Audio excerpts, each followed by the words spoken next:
ஆண்டவரும் இரட்சகருமாகிய இயேசு கிறிஸ்துவின் விலையேறப்பட்ட நாமத்தினாலே உங்கள் யாவருக்கும் என் அன்பின் ஸ்தோத்திரத்தை இந்த காலை நேரத்தில் நான் உங்களுக்கு தெரியப்படுத்துகிறேன்.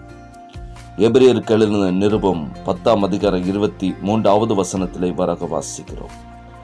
அல்லாமலும் நம்முடைய நம்பிக்கையை அறிக்கையிடுகிறதில் அசைவில்லாமல் உறுதியாயிருக்க கடவும் வாக்குத்தத்தம் பண்ணினவர் உண்மையுள்ளவராயிருக்கிறாரே என்று சொல்லி நாம் பார்க்கிறோம். கிறிஸ்துவுக்குள் அன்பான தேவனுடைய பிள்ளைகளே, பழைய ஏற்பாட்டின் நாட்களில் பிரதான ஆசாரியன் அந்த மகா பரிசுத்த ஸ்தலத்திற்குள்ளாக வருடத்திற்கு ஒரு முறை அதற்குள்ளாக பிரவேசித்து ஜனங்களுடைய எல்லாருடைய பாவத்திற்காகவும் தன்னுடைய பாவத்திற்காகவும் அங்கே தெய்வ சமூகத்தில் அவர் வேண்டிக் கொள்வார். இந்த ஸ்தலத்திற்குள் வேறு யாரும் பிரவேசிக்க தகுதியற்றவர்களாக அந்நாட்களில் காணப்பட்டார்கள். அந்த ஸ்தலத்திற்குள்ளே நாம் யாவரும் பிரவேசிக்கத்தக்கதான தகுதியை ஆண்டவராக இயேசு கிறிஸ்து தம்முடைய சிலுவை மரணத்தின் மூலமாக அவர் செய்து முடித்தார். அதாவது நாம் ஒவ்வொருவரும் அந்த கிருபாசனத்தண்டை நேரடியாக தேவனை நோக்கி பார்த்து அவரிடம் நாம் ஜெபிக்கத்தக்கதாக மன்றாடத்தக்கதான அந்த மேன்மையை கர்த்தர் நம் ஒவ்வொருவருக்கும் தந்திருக்கிறார். அதனால் தான் எபிரேயருக்கு எழுதின நிருபம் 10ஆம் அதிகாரம் 19 முதல் 22 வரை வசனங்களை வாசிக்கிறதான பொழுது, ஆகையால் சகோதரரே, நாம் பரிசுத்த ஸ்தலத்திற்குள் பிரவேசிப்பதற்கு இயேசுவானவர் தமது மாம்சமாகிய திரையின் வழியாய் புதிதும் ஜீவனுமான மார்க்கத்தை நமக்கு உண்டு பண்ணினபடியால் அந்த மார்க்கத்தின் வழியாய் பிரவேசிப்பதற்கு அவருடைய இரத்தத்தினாலே நமக்கு தைரியம் உண்டாயிருக்கிறபடினாலும் தன்னுடைய வீட்டின் மேல் அதிகாரியான மகா பிரதான ஆசாரியராகிய இயேசு நமக்கு இருக்கிறபடினாலும் துர்மனசாட்சி நீங்க தெளிக்கப்பட்ட இருதயமுள்ளவர்களாயும் சுத்த ஜலத்தால் கழுவப்பட்ட சரீரமுள்ளவர்களாயும் உண்மையுள்ள இருதயத்தோடும் விசுவாசத்தின் பூரண நிச்சயத்தோடும் சேரக்கடுவோம் என்று சொல்லி இங்கே நாம் வாசிக்கிறோம். எனக்கு அன்பான தேவனுடைய பிள்ளைகளே, இப்படிப்பட்ட இந்த மேலான ஸ்லாக்கியம் நம்முடைய கிரியையினாலே உண்டானதல்ல, இது தேவனுடைய சுத்த கிருபை.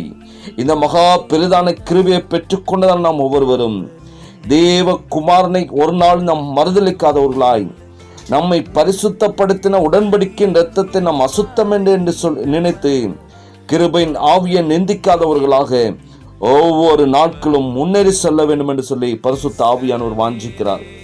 அவர் நம்மீது வைத்ததான மகா கிருபையினால் நாம் ஒவ்வொருவரும் மீட்கப்பட்டிருக்கிறோம். ஒவ்வொரு நாட்களும் நாம் அந்த கிருபையை நினைத்து அவருக்காக நாம் வாழும்படியாய் அவருக்கென்று நம்மை அர்ப்பணிக்க வேண்டும் என்று சொல்லி கர்த்தர் நாட்களே வாஞ்சிக்கிறார். ஆகையால் நம்முடைய நம்பிக்கை அவர் மேல் இருக்க வேண்டும், நம்முடைய விசுவாசம் அவர் மேல் இருக்க வேண்டும். அவர் அழைத்தவர் உண்மையுள்ளவராயிருக்கிறார். அவர் நம்மை மரண பரியந்தமும் வழிநடத்த போதுமானவராய் காணப்படுகிறார். அவருடைய திருப்பாதத்தில் நம்மை அர்ப்பணிக்கலாம். அவருடைய கிருபை மகா பெரிதான கிருபையாய் இருக்கிறது. அந்த கிருபைக்கு எப்பொழுதும் நன்றியுள்ளவர்களாக, அவர் நம்மீது வைத்த அந்த அன்புக்கு எப்பொழுதும் நன்றியுள்ளவர்களாக காணப்பட்டு கிருபாசனத்தை சேரும்படியான அந்த மேலான சுலாக்கியத்தையும் பாக்கியத்தையும் உண்டு பண்ணின கர்த்தருக்கு எப்பொழுதும் மகிமையாய் வாழ்ந்து அவருடைய சித்தம் செய்வோம். தேவ கிருபை உங்கள் அனைவரோடும் கூட இருப்பதாக. ஆமென். ஜெபிக்கலாமா?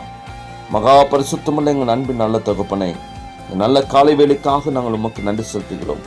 நீர் எங்கள் மீது வைத்த அந்த பெரிதான கிருபைக்காக உமக்கு நன்றி செலுத்துகிற ஆண்டவரே, நீர் எங்கள் வைத்த அந்த கிருபை நிமித்தமாய் நாங்கள் உம்முடைய திருச்சனத்திலே சேரும்படியான அந்த மேன்மையான பாக்கியத்தை நீர் எங்களுக்கு தந்திருக்கிறீர். அதற்காக நாங்கள் உமக்கு நன்றி செலுத்துகிறோம்.